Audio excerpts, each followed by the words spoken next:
what do you think the reason is why the USG is going in? No comment. Come on. No. Come on, you can say. No, I don't want to say.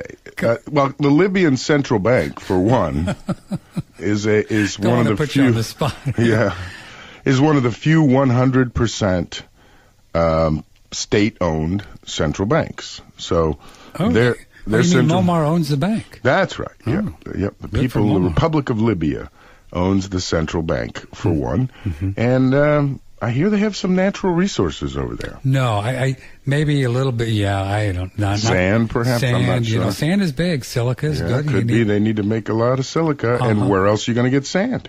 The thought I had. Would you bear with me for a second? Okay. It's a year and a half from now, and the United States government says we're just going to have to cut. We're going to have to cut Social Security by 25% and raise the age to 70 and this and that because we just spend $1 trillion on war and we just don't have enough money.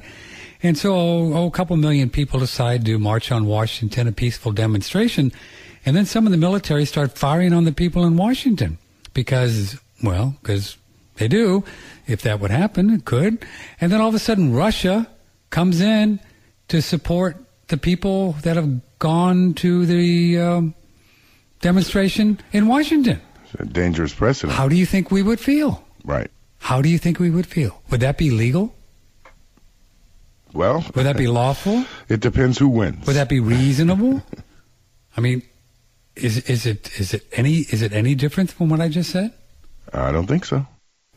Yeah, in fact, I'm not a big person on this type of activity. So what kind of activity? Sticking our nose in other people's business. I know Ben Franklin, the very first coin that he proposed was a cent. And on one side, it had the 13 colonies united in rings, and on the other, it had a sundial and the motto, what he proposed, mind your business. Really?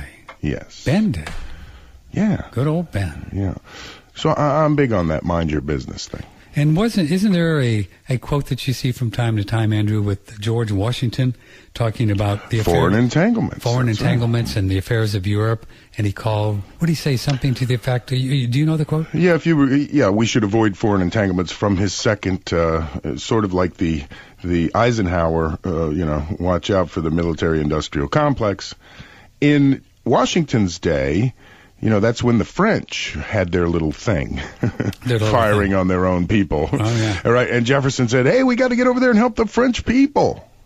And that's when Washington really took the hardline position that surprised everyone, because obviously the French had given us a great hand during the war, but it didn't surprise when you consider that he was holding back from supporting those in power. It's a very odd situation, U.S. foreign policy. You'd have to really study it closely to try to get an angle on what we're doing, but it appears to be that, westward expansion, manifest destiny, we are destined to rule the world type of an attitude.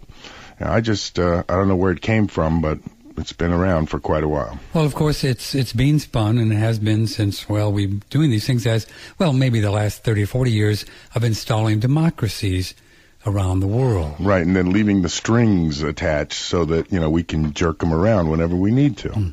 And so far, it seems like these revolutions are doing no more than dividing these countries in Bahrain and now probably Tripoli is going to end up being divided. And where's the other one?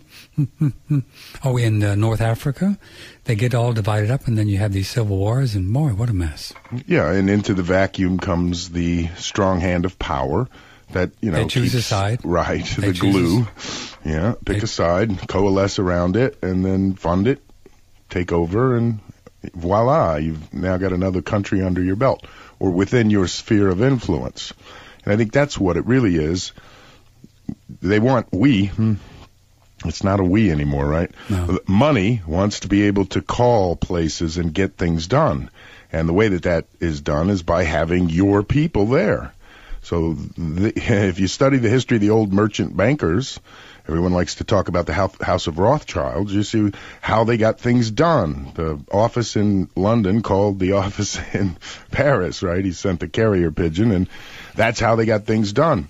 So this influence, the idea that you have influence in foreign capitals, I mean, really, I think has been a way of diplomacy forever.